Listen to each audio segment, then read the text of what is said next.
What it be, what it do, players? It's your boy Cousin Roy. Welcome to another episode of Talking Manchester. Yo, first and foremost, man, I apologize for not being here last week. Yo, whole lot of things were going on. Couldn't come here last week, but oh my god, we're supposed to celebrate today. Everybody out there, Selamat Hari Raya. If you're traveling back home, be safe. If you're not traveling back home, I hope you're having a good time with your loved one. If you're not with your loved one, then I hope you're tuning to this show because this way I'm going to show a lot of love, but at the same time, there's going to be a lot of hate. Because how can I not spew just a tiny salt braised sprinkling of hate after this morning's absolutely abysmal performance. We have just lost to Sevilla at 3 a.m. this morning, 3-0 in a game when everybody thought we were most likely going to get a win. Let me just put the sticker on. We all thought we were most likely going to win against Sevilla. We all thought we were going to get into the UEFA Europa League semi-finals. Straight away go to the finals, win the finals, and then easily we will be in the Champions League the very next season. Sadly, I'm talking like this today because I'm trying to impersonate my breast Brahmin sari selling person in India. So I have 5 different types of saris for you. I will just put it in one little bag and then we'll turn the bag and we'll throw it into a bag of shit. What happened last night? I'll tell you all. You don't need to think far. Very easy. It's just 2 words. Harry Maguire. Now, some of you will say, no, Roy, you're being very, very apathetic towards the boy. You should be a bit more strict with him. It's not Harry Maguire. The 2 words I should be saying right now is De Gea or David De Gea, if you want De Gea as one word. Cannot be. It cannot be. Even during the press conference, what did the coach say? He had the most clean sheets. Nobody has more clean sheets than him. He is an incredible stopper. But every freaking time Harry Maguire is there, this is what happens. We have 3-0 losses. We will never win a title with Harry Maguire. I very strongly believe Harry Maguire should go. And the person who should replace Harry Maguire is on this show right now. No, you all think I'm kidding. The person who should replace Harry Maguire as centre back, nobody will get past him. He will get all the headers. Ladies and gentlemen, please welcome Manchester United's brand new centre back, Junson. Junson, what's going to be your jersey number, bro? Because I think you could do a better job than Harry Maguire. What number you want? You want number 7 as a defender? You got it. That would be something interesting, man. Number 7 centre back, right? I'll be up with my collar up and all those. Bro, you be Harry scoring all Maguire the free kicks you take, penalties also you take, corner also you take, bro. I take everything. Hey, I actually had a chat. I had a chat with Yap Stam that day, and he said, you know what, Junson, go for it, man. He has faith in you. You all are the same height. Ladies and gentlemen, I put this picture before on the show already. You're going to check out the old one. Junson is the same height as Yap Stam. I'm saying he can be a better defender than Harry Maguire. What on earth? I mean, bro, I was just imagining you as a number 7 centre back going to the corner and taking corner kicks, bro. The centre back going and taking corner kicks. You see, none of the outfielders can cross. I used to be always supporting Maguire. Remember last time, I would say, no, don't give the guy so much hate. He's actually quite a good defender. But the thing is, recently, if you look at how he play, when he's always in the team plays like shit. And the confidence of the team just drops like crazy. And I think just recently, the video, I think I shared it in our WhatsApp. Talk about that video, yeah. Take your time with that. It's the one with Anthony and Dallo. And then they were like, oh, then Maguire like, then Anthony's face like, then that's it. Yo, that was like night and day, yo. When I saw that, it's like so openly this guy is dissing him straight, man. Like, you see, in that clip, right, chat, anybody watches this is what happened. You see Anthony doing a very, very happy celebratory dance. He pose. He did a pose with Dallo. All right. So they got that South American connection going on there. Probably got the language down pat. And we're talking about a defender and a winger. So on the same side too, Dallo plays right. Dallo plays right, yes. Yeah. Anthony plays right. So we got these 2 guys on the back. They did their thing. Guys, the moment Harry Maguire came to give him a high five, he was like, I was like, yo. he showed the whole range of emotions in that one spot. And I was like, bro, we cannot be. If after this morning's game, if we are ever to think that Harry Maguire can come out of this conundrum, I think cannot. Everyone is saying, okay, okay, look, I watched the game just now, okay, just before we came on, I watched it again. It was painful. uh, he did ask for the ball. He said, "Give me the ball." And then the argument is that sometimes De Gea makes these bad passes. De Gea tends to like to pass the ball when he has the vision, right? You jump in and let me know what you think. He has the field of vision in front of him, right? And then he chooses to pass it to Harry. My argument is this: you want to blame David De Gea for that? Can Here's the thing: you go and look back. He was empty. Yep. He was free. Everyone else was away from him. He could have taken the ball and moved forward because everyone came and pushed him. A guy who's calm, has a good head on his shoulders, will be calm, move forward because three guys are coming at you. He didn't. He pushed the ball back. You go and watch again now. Pay close attention to what Lisandro does. He moves, he guiles. The ball is like glued to his feet. So people are saying Lisandro has been bailing out David De Gea. Now I want to know what you think about this theory. Okay. Looking at this, okay, looking at how the team Just plays, the way how the how wait, cheers, man. I think I also need a drink, man. I wouldn't teh fault David tarik. De Gea. Mm. Coffee lah, coffee. I can't. I need to sleep. Mine teh tarik also. No sugar. They call it the matsale teh tarik. Exactly. But the Ice. thing, you look at how the team plays, right? I wouldn't fault David De Gea. Like you said, Martinez, he.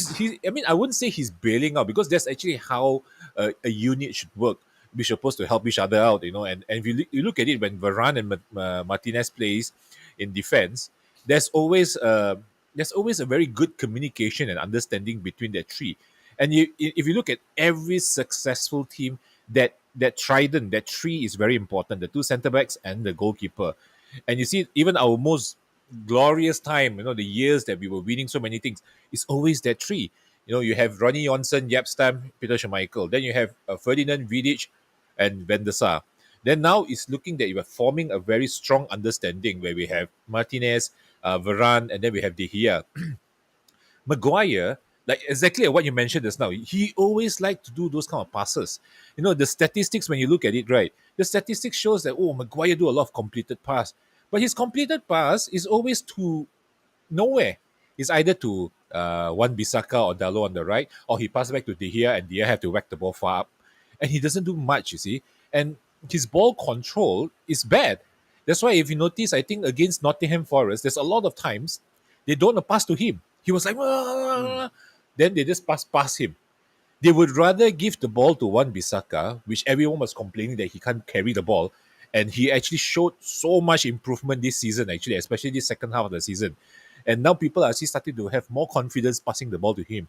And if you notice, even the game against Manchester City, when he actually dribbled past three City players, that was actually a That's stark vintage improvement. Bisaka. Yeah, Mm. that was a stark difference. And I don't know. I think Ten Hag might have actually spoken to him, say, "Hey, you're a former winger. I want you to bring that out, in your attacking side of things, and then don't forgo your defensive side of things." And you notice there's a lot of rumors saying that they're going to sell Bisaka, they're going to sell one Bisaka, but I don't think they will sell. Knowing that Ten Hag style, he's the type that he likes to build players, and he actually takes lots of pride building players. If you look at how he built the what's that guy's name, the Haller fella, he was horrendous when he played for West Ham, but when he went to Ajax and Ten Hag actually found something that can turn him into quite a goal machine, and he was scoring so many goals.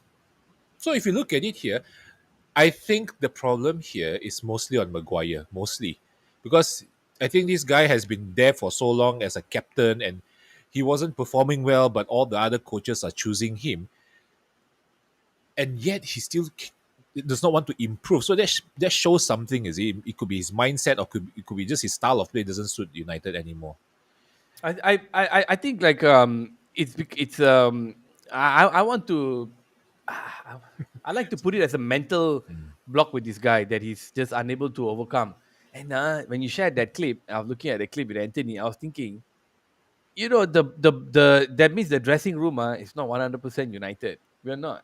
If there's factions like this still existing, and Harry Maguire also a month ago, 4 weeks ago, or something said that if he wasn't a good player, he still won't be at Manchester United, still won't be playing for England, some shit like that, trying to defend his career because I He's think his career is coming constantly to an trying. end. Yeah, he's coming to Constantly, justify. Keep constantly. justifying, trying to Keep justify. trying to justify, keep trying to say that, hey, I didn't do anything wrong. It's I'm still here, I'm still an elite. Look at me, I'm still an elite player. So that I think none of the Manchester United fan base is going to accept. Problem is with all these bloody injuries and nobody wanting to come to play for us or everyone charging us exorbitant prices for player we want, we're stuck with this clown and he just cannot get it. Like everyone now in hindsight is saying, oh, he should have just cleared the ball. He should have just cleared the ball. He should have just kicked the ball. If he knows Harry Maguire, just kick the ball. And like you said, the Nottingham Forest game, there were several times he was free. And he was so free, even freer than yesterday. And they didn't pass the ball to him. They gave it to the other fella.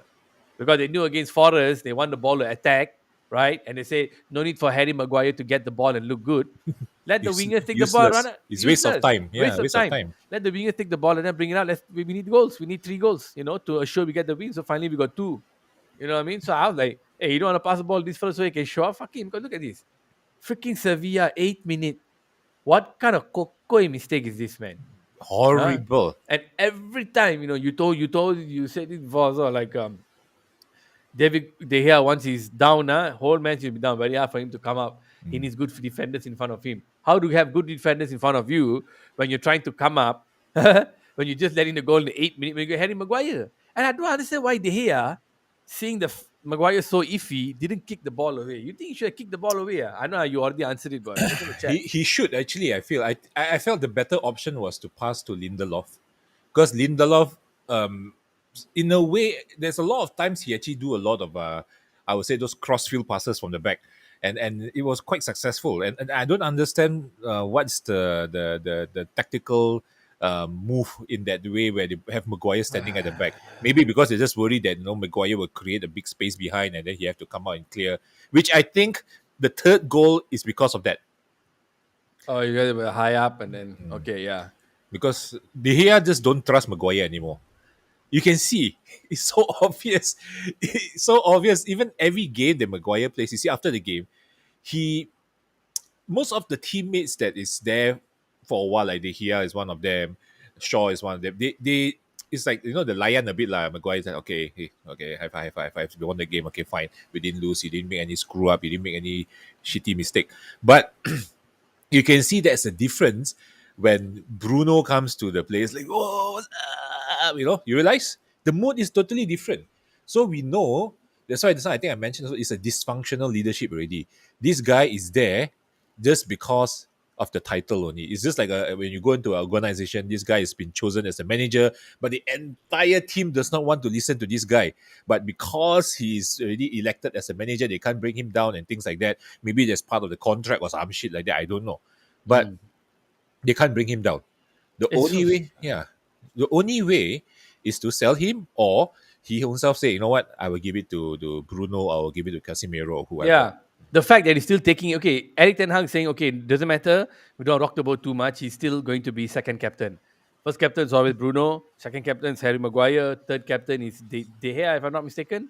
And then we'll come to it. I know the topic today is we make Casemiro captain. I'll come to it and I'll give you all my fucking points as to why.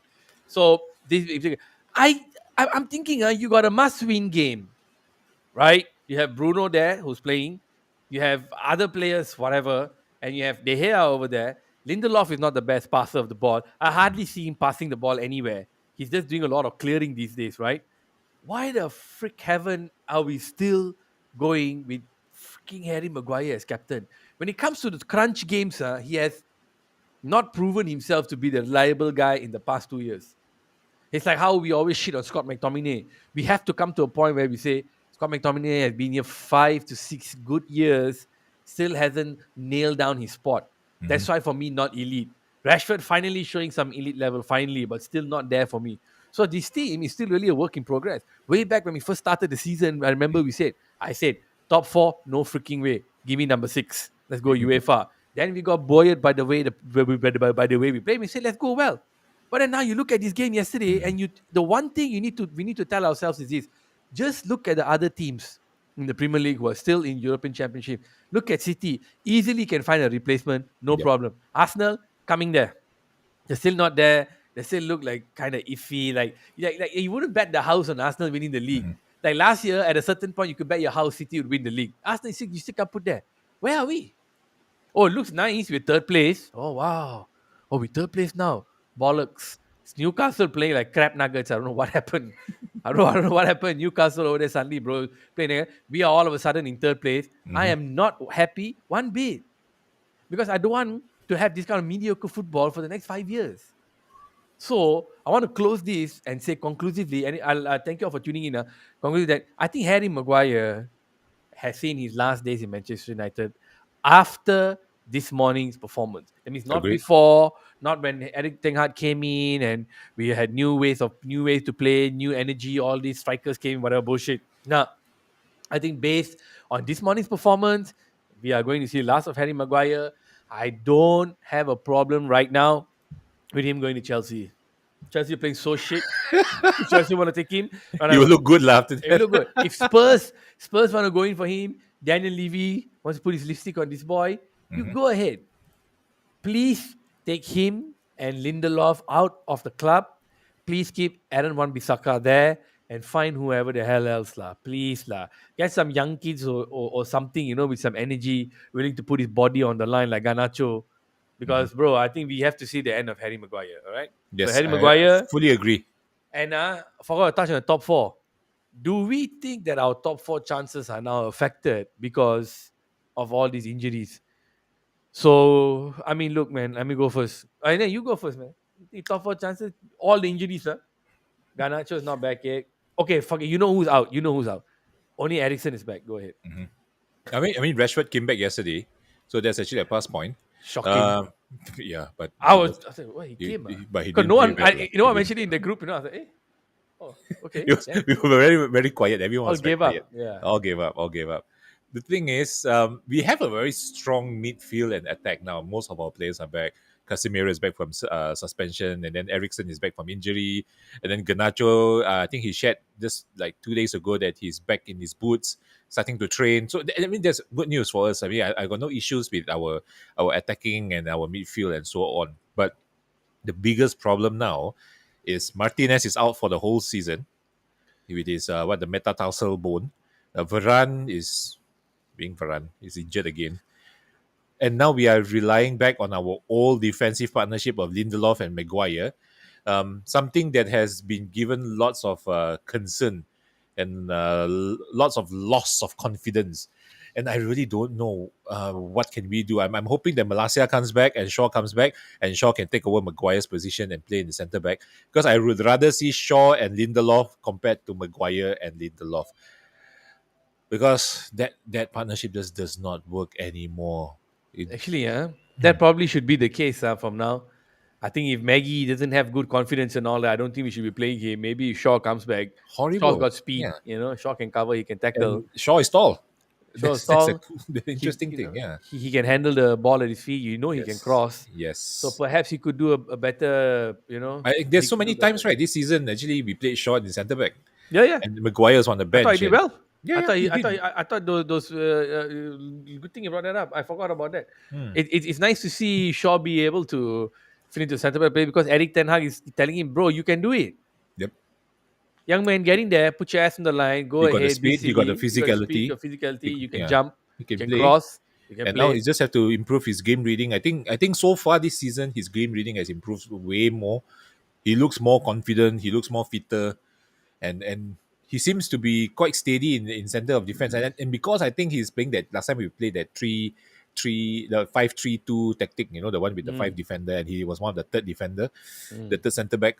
So I think that kind of give him a little bit of an idea of how to play there as well. And he did quite well. I mean, of course, it's a little bit shaky at times because it's not his natural position, but he did quite well. He can actually be our next Paulo Maldini.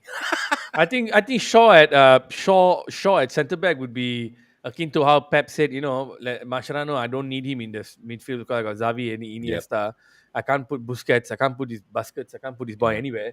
So I think the best place for me to put him would be, in centre back because he's rough and tough. He can do the tackle. He sticks to the player like glue, like Sean Paul said. So I think let's just do this lah, Ken.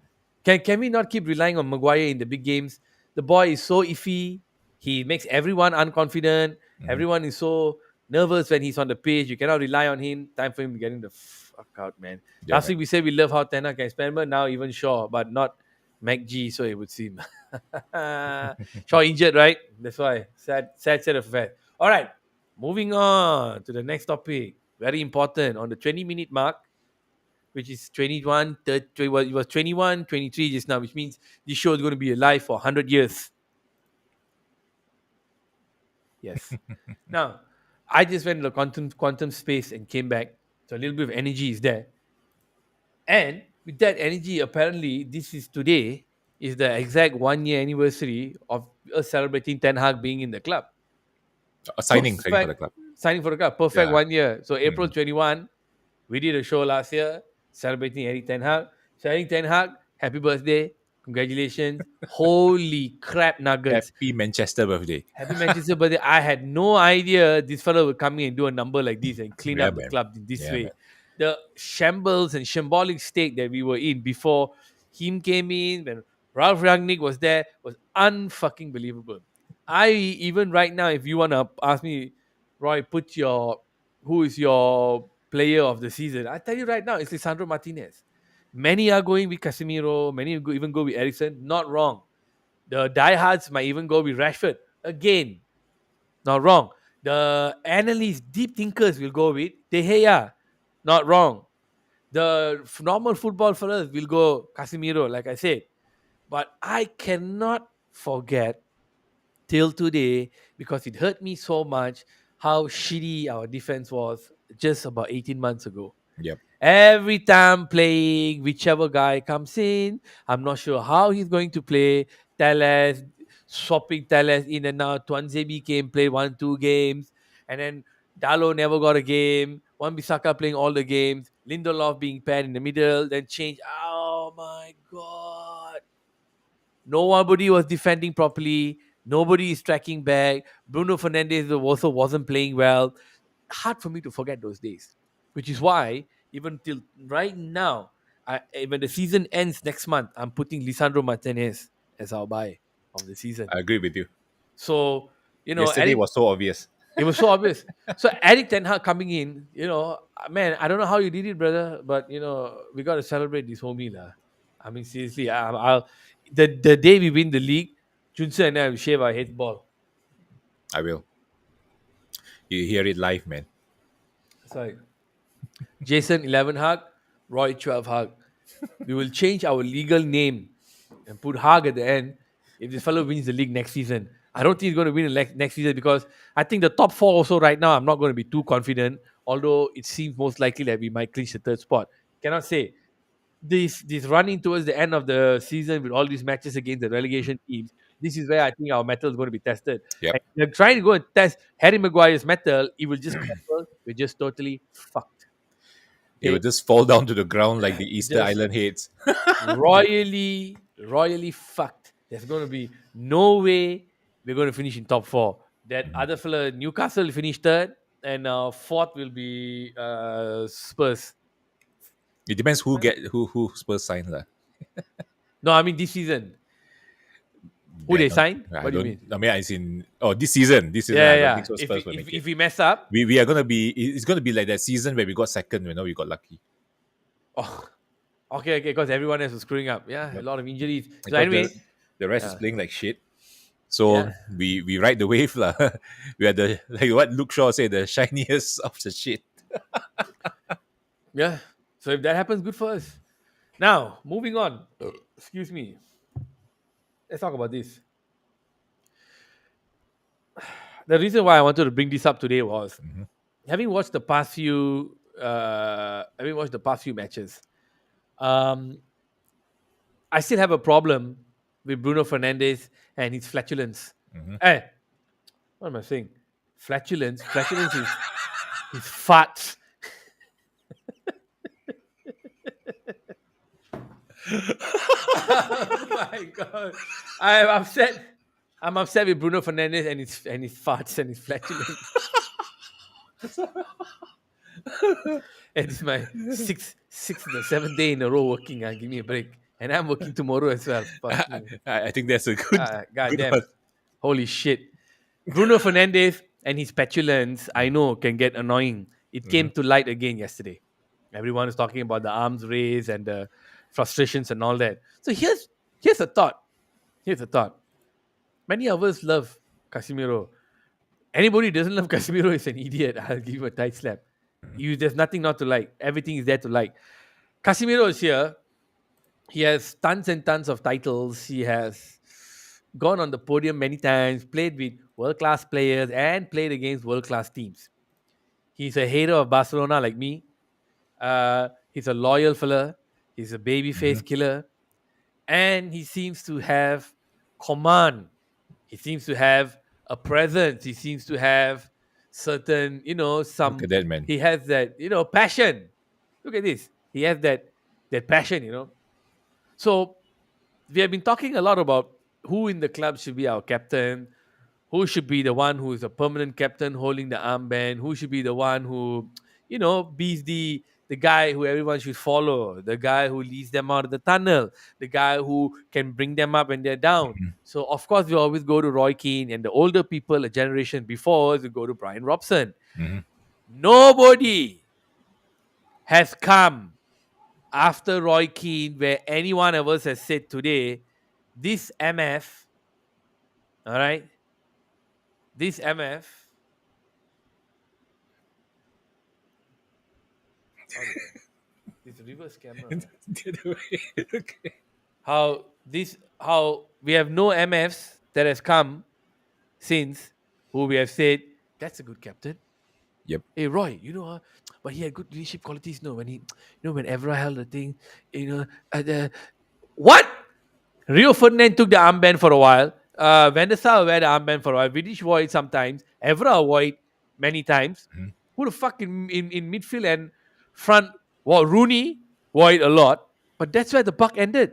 We Yep. never had a permanent captain where we can say this MF is going to bring us out there. He's going to rise to the occasion. This would Look be at his like fucking our face, man. tribal leader that will lead us to war and die together with us.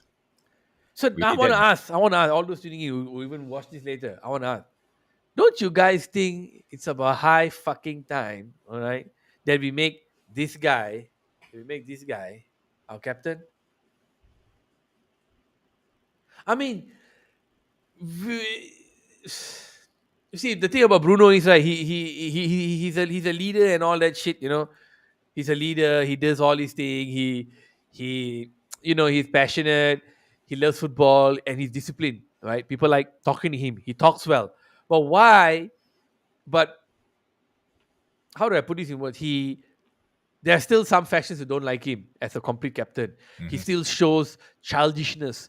There's a Yep. little bit of that churlish attitude. There's a little bit of that kiddie getting angry and wanting to act out attitude, which we don't like. The, We are the Manchester hissy fit, United. the hissy fit attitude. The hissy fit, correct, throwing a tantrum. We don't like that. And he shouts at all the players and all that. Doesn't seem to command that really booming voice kind of where people shut the fuck up and just listen to him, right? But they do respect him. Why? The club is still building. New players are coming in. They're all trying to adjust. So you need some hierarchy. So we keep the hierarchy.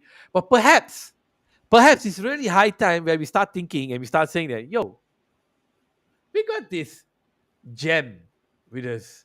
Mm-hmm. Why the fuck don't we make him our captain? Maybe they just need him to train up his English. Then maybe he can become the captain soon.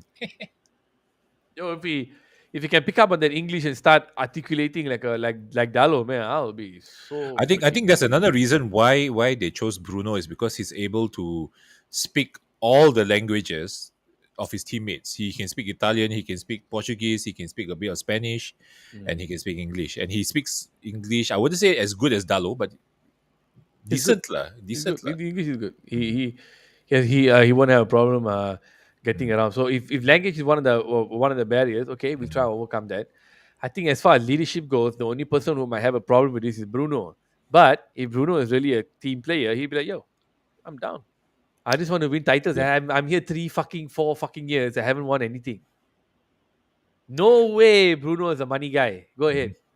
So for me, the thing is, if you look at those our previous teams that won a lot, we have a lot of leaders in the team. We have the quiet ones, and we have the what you call the loud ones as well. And even though they don't wear the armband, we know that these guys will actually still do a certain they still play a certain role, a leadership role. I remember the time they were asking Ferdinand, and they said who are the real leaders in the team. He said Rooney is one of them. I'm one of them. Vidic is one of them. Although Vidic is Is it? wearing the armband, but they both are equally influential in the team. They said quietly Scholes and Carrick are also leaders in the team. They are not the talker, but they're the type that, you know what, hey, listen. They said when Carrick talks, everyone stops and they listen to him. Because why? His words means a lot because he analyzes the situation well, and when he speaks, people listen. So you see, these are the leaders we want, not leaders that go out and start telling about themselves. You know what? I'm worthy to be here. I'm a premium player, whatever shit it So is. why do you think Eric Ten Hag is still making Maguire our captain? I th- okay, I think he don't want to rock the boat so much first in his first season. He want to look at it properly and assess his entire team. Although he has already kind of know. That's why you see, if you notice, he didn't play Maguire in a lot of games. It's only now because he have no choice. He have to put Maguire in. That's a good point. Maguire, yeah, Maybe he doesn't Maguire. trust him. He doesn't trust him. He doesn't trust him at all. And the guy, I don't know. He just doesn't really suit the Ten Hag style of play. His style, actually, to be honest, why we actually bought him for so much, right? Because he actually played quite well when he was in Leicester. And because the way Leicester plays is not the same like how we play now. We are over here, we are forward. Okay, we are forward pushing kind of team. But I mean, this is what I hear, I see, and what I hear from a lot of people. See, the reason why we bought him last time because Oli, when he plays the counter attacking style. So he will sit deep and he wait and he wait and he wait and he wait. Then boom, we just launch an attack like that. So the thing is, that kind of style suits Maguire. But the thing is, when we bought him, we were at that transition stage from that counter attacking kind of team to this different type of possession based counter attacking style. We do the high press and so on, and Maguire doesn't have the speed to do that. So if you notice, his style is very much for the smaller teams, those like to just defend deep. Because you see, he can header. He's very good in tackling, actually. He's quite good in doing what he's doing. Just that he's not good in possession based football or controlling football. Go there, whack the ball out, that's it. His confidence is really very sky high when it comes to playing the smaller teams, but when it comes to playing the big teams, Yep. it's just not there. He second guesses himself too much. He's worried. He knows in the back of his mind that a striker is Yeah, better than him. his game awareness is quite bad. He's His gone. position, yeah. So how is the next fella supposed to play their game freely? Yeah? I'm worried that they're gonna struggle to play their game freely when they're having Mhm, to cover for this guy, and it's mhm. affecting the hair like nobody's business.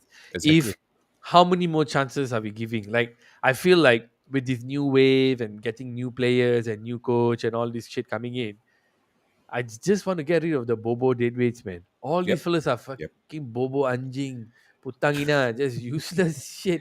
Uh, and, Memek goblok sial. Aku tak and nak, wey. and I have a feeling that Dan. the whole changing of ownership thing also kind of affecting a lot of our Oh as well. man, let's talk about this drama on this Yeah, man. sale, man. Holy shit, guys. What you see, I knew it would never happen that fast. Yep. I was hopeful, I was dreaming, and I was really, really, really hoping it would happen. But fuck, Uh, reality struck. These greedy bastards. What the shit is going on? I to continuously hear that they're doing these and then the third party coming in and then want to stay, and then now the new thing is, well, it's not just the two. Now there are actually others as well, and the others want to do buy small stakes here. They want to buy a minority stake, so there are four or five uh, big investment companies. They want to buy small stakes. Now this has become very attractive to the Glazers. They think, oh, these fellas can buy small stake, we get a cut, blah blah blah blah blah. Can somebody just go and just blow their car up or something? Just do like the CSI with their ridiculous CSI Miami last time with their ridiculous episodes. The guy will snipe and kill somebody from 5 kilometers or something on top of a building. Then they say how he did it. Oh, he was camping up there 3 weeks. He's camping up there 3 weeks without moving. The only time he moves is he's prone on the ground with his sniper, right? Only time he moves to the side to piss and then come back. I'm like, but we need this, Yusen. We need some kind of crazy shit. Because nothing is happening, bro. Where are we? Let me ask you something. Where are we right now as far as the transfer thing is concerned? Yeah, the day Nowhere. that Finland guy. I mean, okay, the guy also. Yeah, that guy is a bloody. He looks like a bloody cuckoo Yeah, bastard with his but publicity hunting. but He's his right. idea is good. His He idea is said good. get the fans back into the whole thing. You see, the ownership given back to the Correct. fans. Fans have a say first, But and then I you get don't think that approval. But very it's a hard bit lah. far fetched. He looks like a clown. He looks like the stupid rich fucker who's just trying to jump in and get thing. He has somebody to write the words, the nice words for him to put out a statement, get some Mhm. traction. Now everybody's gonna find out who is he, what companies he own, and they're gonna Yep. fuck with him, right? This is the bullshit. The the one where I'm hearing about the other fellas coming in and wanting to buy minority stakes. Now this one is killing me, lah. This one is really, really just killing me because how come for an attractive club like Manchester United, how come clubs like Chelsea and all can sell so fast, even though desperate and quick, they wanted to be quick and all that, whereas Uh, Manchester United taking so fucking long. For me, the blame has to fall squarely on this inbred family, the Glazers. yep. I mean, Chelsea fast is because they got no choice. They have to sell it off lah. But this one, they're just holding on. Like I said, they like a bidding war because bidding war means they're gonna get more money. Simple as that. They just want more money. That's it. Minimum they want is 6 billion because each of the siblings wants 1 billion. That's why I read one article that day. Each of the siblings want to take their fair share and their cut and whatsoever shit they are talking about. So the thing is, if I can milk more from this, why not? So now, according to ESPN article a couple of days ago, Mhm. let me see. This is all about the process and all that. The bidders and the issues are the bidders attracting the most attention, of course, Ineos and Sheikh Jassim, but they want the Glazers 69% of the club, while the Qataris want to buy 100%. Ineos and Radcliffe want 69%, so they want the remainder of it to stay on the New York Exchange. I am finding it a bit difficult to explain why, but everything, of course, will come to greed, lah, right? You Mhm. put some shares in the stock exchange, people start speculating on it. It goes up, it goes down, it goes up, it goes down. You're going to make some cut from it, right? The Qatari beer is the most popular because the fans like it. Mhm. Blah blah blah. City is dominated by Abu Dhabi. I'm just running it through very quickly, but there are concerns.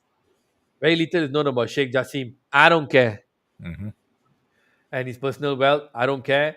Links to Qatar Investment Authority and the sovereign fund, I don't care. Qatar's poor record on human rights, LGBTQ, and all that, I don't know. Rainbow Devils believe any bidder wanted to buy the club must make the spot for everyone, LGBTQ, whatever. If he buys the club, look, if Sheikh Jassim buys the club, he's not going to come here and say, oh, now all gays and LGBTQ cannot join the club. It's not going to happen. And yes, I know the LGBTQ movement is very powerful. Dave Chappelle said it. If black people had the LGBTQ fellas back in the day, they probably be the ones ruling the America now. Okay, reparations would have been given right now. It's a strong movement, ladies and gentlemen. But let's not be stupid. It's not going to happen. Okay, Mhm. LGBTQ want to backlash Manchester United. Don't go for Manchester. Let me tell you something. For the past 17 or 12 fucking years, we've been telling people don't go and watch the match so we could boycott against the Glazers. How far have they gotten us? Nowhere. More and more people still want to come and invest in it. So fuck that theory. Right? The counter argument is at least Jassim is acting in a personal capacity. Fine, whatever. As far UEFA insists single owners cannot have two clubs, whatever. Advisory, whatever. Criticism, whatever. Ineos, they're talking about environmental impact and the chemical stuff and all that. But because of the debt, Radcliffe does not want to load the club with fresh debt. So even though Ineos haven't promised to get get rid of any of the existing debt, okay. So blah blah blah. After 10 years, 15 years, blah, blah, blah, blah, blah. So that's where we are. The club haven't said anything. They will not say anything, of course, because it's all financial now. Mhm. But what kind of bullshit is going on, man? A club so attractive as Manchester United, people don't want to buy. You look, we Kaveh Solakol already said we have 545 million in debt that we haven't serviced. It's the same fucking amount 15 years ago when Glazers bought it. Meaning the debt just sat there. Mhm. So they have to clear their 554 million debt. Then they have to get a stadium. So when you talk about buying the club at £6 billion, essentially you're talking a bit of it looking at more at eight. So Yep. this is why, guys, if you're tuning in, this is why this is one of the biggest problems where if they sell it at 4, you add that one and a half, it becomes 5.5. It's okay, Mhm. 5.5 billion. But 8, it's almost double with the stadium and the depth. Yeah, now you're tilting the scales a little bit in too much on the favor of one side. So they saddle the club with debt. They saddle the club with they destroyed the club with poor infrastructure. Now I got to pay for it over and above that. I got to give you money. So as a business point of view, well done. But still, I need that CSI Miami sniper or something just to do something lah. I'm very very frustrated, man. I just I don't know what to say. I feel that the way it's going now, even once the season is over and a new season starts, don't be surprised if we still don't have a new buyer. I'm not surprised. Looking at it, how it's actually all dragged out. It's all about money. Like it will take. I think like, it's going to be longer than that. They go say, oh, by this next season we get a new owner. I don't think so that soon. I don't think so. I won't be surprised if, like, you see, even Mark Ogden, the ESPN fella, said, Glazers can hold on to a club for another decade. I know he's trying to sensationalize shit, but at the same time, it could be true. It really, there's no club more attractive than Manchester United to buy, but people And don't and want and to. and at the moment they don't have a reason to sell as well. You see, like Chelsea is because of the whole sanctions, everything going on. That's why Roman Abramovich was forced to sell. But in this case, there's no reason for them to sell. I mean, despite the fan calling them to leave and everything, but for them, there's no reason. There's no sanctions. There's nothing. It's Yeah, like, okay, if you got to give me enough money and consider to sell lah. It's like I have a nice car. I like my car. The car is giving me a lot of spotlight. I drive around. People, oh, this is a nice Mustang. But someone come and offer me, hey, I want to buy this Mustang from you. How much you want to sell? Maybe 3 million. They say, oh, it's a bit overpriced. I said, then it's okay lah. I mean, I'm still enjoying my Mustang. Things like that, you see. I and say, it okay doesn't lah. help. It doesn't help Yeah, that the club is doing well. yeah, See, before this, when the talks of selling the club happened, we were in 7th, 8th place. yep, We lost Brighton 4-0. We lost the next game mm, something 4-1 or whatever the fuck. yep. Massive talk. Told them to go run jogging 13 and a half kilometers. Ten Hag jumped them, turning point. So you were playing shit back then. So you Yep. seemed good. But now the mood changed so much. You're just playing well. Now these bastards want to hold on to the fucking club. They know It's that the good times are coming back, possibly. yeah, So possibly. they want to milk it again. So frustrating. I Mhm. can only imagine if new owners came or Qatari came, I think we get Frankie de Jong like this. I'm serious. We I get think everyone. Frankie de I Jong like think I, this. I think Ten Hag's top five in his wish list all will come just Yeah. like that, just Then like you that. see. Then you see. First Mhm. half of the season, maybe we're there or thereabouts. Second half of the season, barring any injuries, boom, we win the title. I'm telling you, Yep. it'll be there. It'll be there easy. It's just that now, so frustrating to talk about this. I think the fans also don't give a fuck already.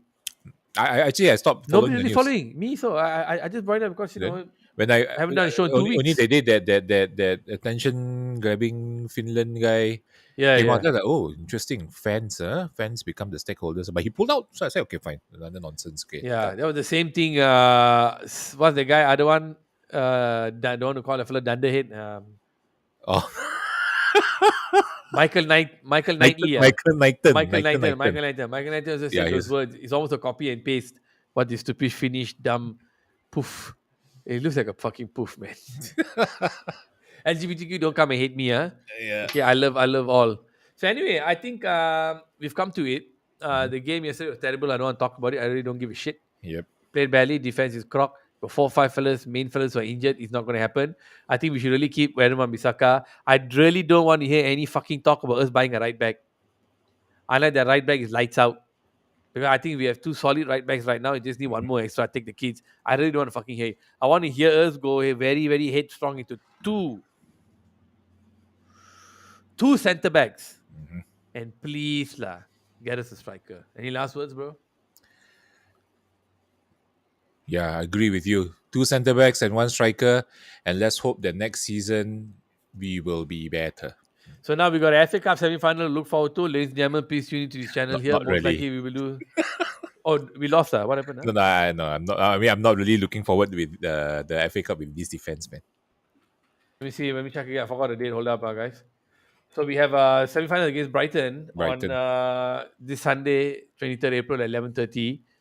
I And Brighton is am currently on form. This new manager is doing quite well. right. Yeah. So, I am now working on Sunday and Monday. So most likely after this FA Cup semi-final, I will go live at 1:30. But if Junson is free, maybe we should do a preview tomorrow. I think Tomorrow. because semi-finals, man. I mean, we could deep dive into Brighton, talk nonsense. We could deep dive into United. We could do. We haven't done lineups. I think maybe we should. Okay, look, guys, you're all here. Maybe I'll plan tomorrow night. We'll do a FA Cup preview. Mhm. Might be recorded, might be live. I don't know. We're going to put our lineups up. We're going to see who we feel like we want to play, what kind of formation, and let's shoot the shit and put some predictions up. Mister, thank you for joining me. Ladies and gentlemen, all of you have been beautiful. Thank everybody for tuning in. Remember, practice your jutsus. The sun is up. The Mangekyo Sharingan may be operating. So maybe take care, everybody. Peace out.